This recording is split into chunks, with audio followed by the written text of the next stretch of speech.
അപ്പൊ നമ്മൾ നേരത്തെ പറഞ്ഞ പോലെ പ്ലേസ് ഓഫ് പോസ്റ്റിംഗ് എന്ന് പറയുന്നത് ഇനീഷ്യൽ സ്റ്റേജിൽ എവിടെയായിരിക്കും? NPCL കൈഗ സൈറ്റിലായിരിക്കും. കൈഗ എന്ന് വെച്ചാൽ കർണാടകത്തിലെ ഒരു സ്ഥലമാണ് കേട്ടോ. ഓക്കെ, കർണാടകത്തിലെ ഒരു സ്ഥലമാണ് കൈഗ. അതേപോലെ ഇതിൽ പറയുന്നത് post carries with the liability to be transferred to any of the units or sites of NPCIL. അതേപോലെ എക്സാം ഫീ എന്ന് പറയുന്നത് സയന്റിഫിക് അസിസ്റ്റന്റ് കേസിൽ 150 രൂപയാണ്. അതായത് only the male candidates belong to general EWS OBC categories are required to make a non refundable payment. Hi all, welcome to electrical Eduzone. അപ്പോൾ നമ്മൾ ഇന്ന് NPCL, അതായത് nuclear power corporation of India ലിമിറ്റഡിലേക്കുള്ള പുതിയൊരു notification relate ചെയ്ത ഒരു video ചെയ്യാൻ വേണ്ടിയിട്ടാണ് നമ്മളിപ്പോൾ വന്നിട്ടുള്ളത്. Advertisement number NPCIL Kaiga site HRM 1/2025. Kaiga site എന്താണെന്നില്ലായിരുന്നു ഞാൻ പറയാം. ഓക്കെ, ഓൺലൈൻ ആപ്ലിക്കേഷൻ 12-ാം തീയതി സ്റ്റാർട്ട് ചെയ്തിട്ടുണ്ട്. ലാസ്റ്റ് ഡേറ്റ് വന്നിട്ടുള്ളത് ഏപ്രിൽ 1-ാം തീയതിയാണ്. ഓക്കെ, ഏപ്രിൽ 1-ാം തീയതിയാണ് ലാസ്റ്റ് ഡേറ്റ് വന്നിട്ടുള്ളത്. അപ്പൊ NPCL എന്ന് പറയുന്ന കാര്യം അതൊരു പബ്ലിക് സെക്ടർ അണ്ടർടേക്കിംഗ് ആണല്ലേ. അപ്പൊ അതിൽ കുറച്ചധികം പോസ്റ്റുകളിലേക്ക് ഉണ്ട്. അപ്പൊ അതില് മെയിൻ ആയിട്ട് പറയുകയാണെങ്കിൽ സയന്റിഫിക് അസിസ്റ്റന്റ് ഉണ്ട്, അതേപോലെ ടെക്നീഷ്യൻ ഉണ്ട്, സ്റ്റൈപ്പൻഡറി ട്രെയിനിയും ഉണ്ട്. അപ്പൊ അതിപ്പോ കറന്റ് നമ്മളിപ്പം സയന്റിഫിക് അസിസ്റ്റന്റ് ബിയുടെ കാര്യം നമുക്ക് നോക്കാം. Okay, scientific assistant B, stipendiary trainee, പിന്നെ ടെക്നീഷ്യൻ. അത് മൂന്നാണ് നമ്മളിപ്പം ഈ ഒരു വീഡിയോ ഡീൽ ആയിട്ട് പറഞ്ഞത്. ടോട്ടൽ അവിടെ 45 വേക്കൻസി ഉണ്ട്, ഇവിടെ 82 വേക്കൻസി ഉണ്ട്. ഓക്കെ, അതേപോലെ 226 വേക്കൻസി ഉണ്ട്. പിന്നെ ഇവിടെ ഒന്നും ടെക്നീഷ്യൻ ബേസിൽ ഒന്നുമാണല്ലോ.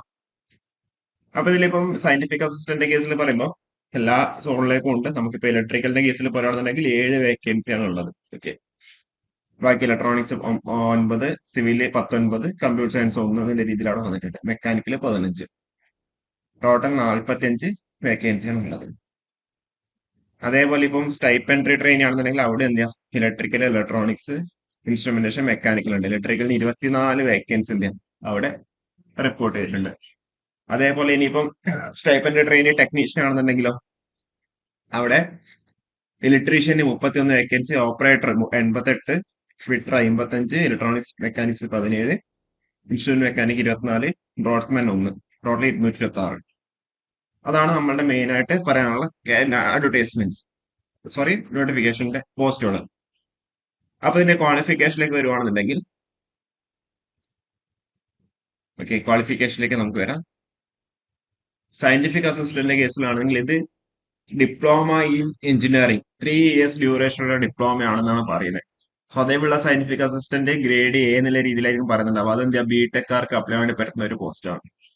പക്ഷെ ഇതിൽ എന്താ ബി ആയതുകൊണ്ട് ഡിപ്ലോമ ഉണ്ടായിരിക്കണം. ഡിപ്ലോമ ഉണ്ടെങ്കിൽ മാത്രമേ അപ്ലൈ വേണ്ടി പറ്റുള്ളൂ.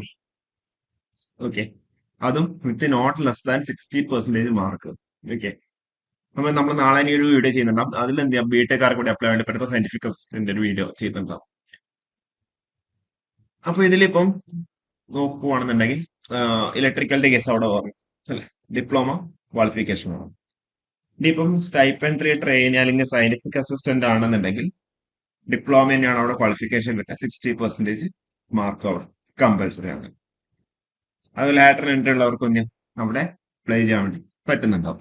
2 years diploma in engineering relevant discipline through lateral entry to second year after +2. അതെന്താ അപ്ലൈ വേണ്ടി പറ്റും. ഡിപ്ലോമ ഇൻ ഇലക്ട്രിക്കൽ ഡിപ്ലോമയാണ്, അതിലും ക്വാളിഫിക്കേഷൻ ആണ്. ഇനിയിപ്പോ നമ്മളെ ടെക്നീഷ്യൻ ആണെന്നുണ്ടെങ്കിൽ, ഓക്കെ, ടെക്നീഷ്യൻ ആണെന്നുണ്ടെങ്കിൽ SSC plus 2 years ITI certificate in the relevant trade. നിങ്ങളിപ്പോ ഇലക്ട്രീഷ്യൻ അല്ലെങ്കിൽ ഓപ്പറേറ്റർ അല്ലെ, അല്ലാന്നുണ്ടെങ്കിൽ ഇലക്ട്രോണിക്സ് മെക്കാനിക്, അതിനൊക്കെ എന്ത് ITI സർട്ടിഫിക്കറ്റ്, 2 വർഷത്തെ ITI സർട്ടിഫിക്കറ്റ് ഉണ്ടെന്നുണ്ടെങ്കിൽ നിങ്ങൾക്കത് അപ്ലൈ ചെയ്യാൻ വേണ്ടി പറ്റുന്നുണ്ടാവും. ഇനിയിപ്പോ ഓപ്പറേറ്ററിന്റെ കേസിലാണെങ്കിൽ സെപ്പറേറ്റ് ആയിട്ടോ പറഞ്ഞിട്ടുണ്ട്. HSSC or ISC with a science stream with a minimum 50% marks in aggregate. Candidate should have studied English as one of the subjects at least 10th level. അവർക്ക് എന്ത് stipend ആയിട്ട് ടെക്നീഷ്യൻ, ഓപ്പറേറ്റർ എന്ത് apply ചെയ്യാൻ പറ്റുന്നില്ല, 4ാമത്തെ category. Okay, അപ്പൊ ഇതാണ് എന്ത് ചെയ്തേക്കുന്നത് ക്വാളിഫിക്കേഷൻ പറഞ്ഞത്. നിങ്ങൾക്ക് ഇത് അപ്ലൈ വേണ്ടി പറ്റുന്ന ക്വാളിഫിക്കേഷൻ ആണെന്നുണ്ടെങ്കിൽ നിങ്ങൾക്ക് എന്ത് അപ്ലൈ ചെയ്യാം. ഇതിലിപ്പം സയന്റിഫിക് അസിസ്റ്റന്റിന്റെ പേ സ്കെയിൽ എന്ന് പറഞ്ഞാൽ ലെവൽ 6 ആണ്. 35,400 പേ മെട്രിക്സ് വന്നേക്കുന്നത്. അതേപോലെ DA കൂട്ടിക്കഴിഞ്ഞാൽ അപ്രോക്സിമേറ്റ്ലി 54,162 രൂപ കിട്ടും. പെർമനന്റ് പോസ്റ്റ് ആണ്. DA ചേഞ്ച് ഉണ്ടാവും. അതേപോലെ ടെക്നീഷ്യൻ ആണെന്നുണ്ടെങ്കിൽ, അല്ലെങ്കിൽ സ്റ്റൈപ്പൻഡറി ട്രെയിനി ആണെന്നുണ്ടെങ്കിൽ, ഓക്കെ, സ്റ്റൈപ്പൻഡറി ട്രെയിനിന്റെ കേസിൽ വ്യത്യാസം വരുന്നുണ്ട്. ടെക്നീഷ്യന്റെ ആണെന്നുണ്ടെങ്കിൽ 39,000 വരുന്നുണ്ടാവുക. ഇനിയിപ്പോ നമ്മുടെ സ്റ്റൈപ്പൻഡറി ട്രെയിനി ആണെന്നുണ്ടെങ്കിൽ അവിടെ എന്താ ഫസ്റ്റ് ഇയർ സെക്കൻഡ് ഇയർ ഒക്കെ പറഞ്ഞിട്ടുണ്ട്. സക്സസ്ഫുൾ കംപ്ലീഷൻ ആയി, സക്സസ്ഫുള്ളി കംപ്ലീറ്റ് ചെയ്ത് കഴിഞ്ഞാൽ എന്തും ലെവൽ 6 എടുക്കുന്നുണ്ടാവുക. 35,400 തൊട്ടിട്ട് 18,760 DA വന്നു കഴിഞ്ഞാൽ 54,000 രൂപയുടെ അടുത്ത് തന്നെ അവിടെ എന്ത് ചെയ്തു, സാലറി അവിടെ വന്നു. ഓക്കെ, പിന്നെ അലവൻസ് കാര്യങ്ങളൊക്കെ ഡീറ്റെയിൽ ആയിട്ട് പറഞ്ഞിട്ടുണ്ട്. TA, HR, site location allowance, professional update allowance, employee benefits and miscellaneous facilities, leave, travel, leave encashment, medical, reimbursement of newspaper, mobile phone, TV എല്ലാം reimburse, canteen subsidy, incentives, loans, അതേപോലെ retirement benefits എല്ലാം അതിൽ detail ആയിട്ട് പറഞ്ഞിട്ടുണ്ട്. ഇതിൽ ആ ഒരു ട്രെയിനിങ്ങിന്റെ കാര്യങ്ങളാണ്, അത് നിങ്ങൾ ഡീറ്റെയിൽ ആയിട്ട് ജസ്റ്റ് നോക്കി കഴിഞ്ഞാൽ മതി. ഓക്കെ, അതിൽ ഏജ് ലിമിറ്റ് പറയുമ്പോൾ സയന്റിഫിക് അസിസ്റ്റന്റ് കേസിൽ 30 വയസ്സും സ്റ്റൈപ്പൻഡറി ട്രെയിനിങ് കേസിൽ 25, 24 എന്നുള്ള രീതിയിലാണ് അവിടെ ഏജ് ലിമിറ്റ് ഉള്ളത്.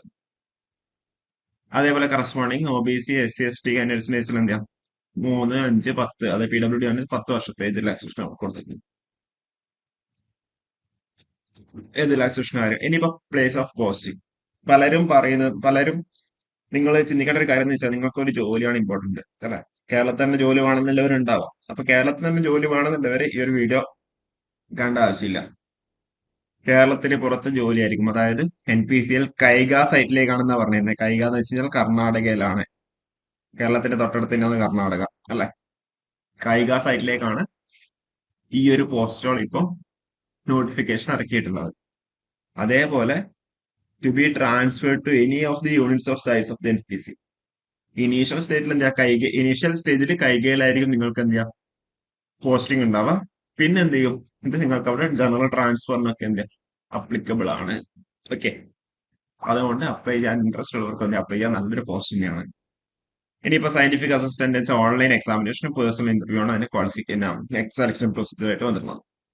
സ്റ്റൈപ്പൻഡറി ട്രെയിൻ ആണെങ്കിൽ ഓൺലൈൻ എക്സാമിനേഷൻ, പേഴ്സണൽ ഇന്റർവ്യൂ ആണ്. ഇനിയിപ്പം അതിൽ ST ടെക്നീഷ്യൻ ആണെന്നുണ്ടെങ്കിൽ ഓപ്പറേറ്റർ നേഴ്സിനാണോ അവിടെ എന്താ ഒരു പ്രിലിമിനറി ടെസ്റ്റും ഒരു അഡ്വാൻസ്ഡ് ടെസ്റ്റും ആയിരിക്കും ഉണ്ടാവുക.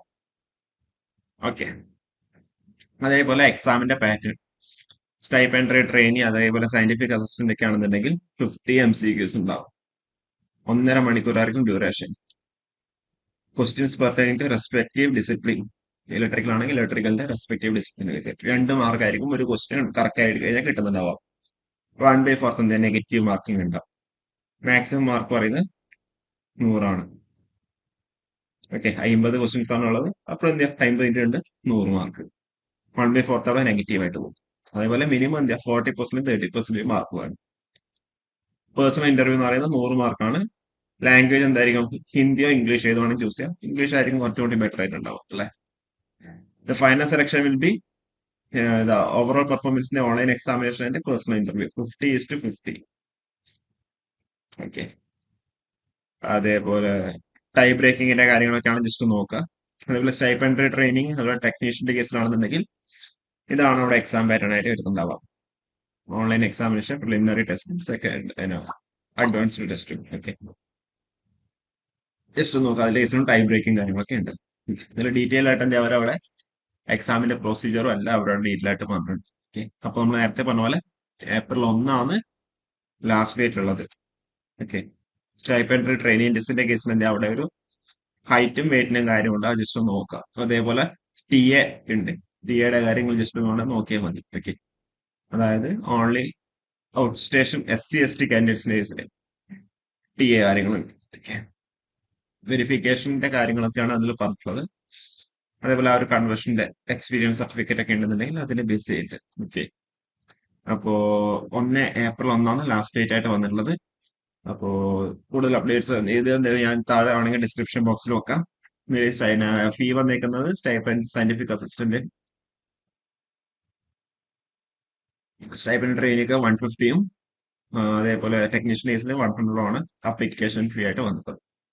Only male candidates belonging to are make a non refundable payment. Okay, 150, 100 രൂപ മാത്രം അപ്ലിക്കേഷൻ ഫീ.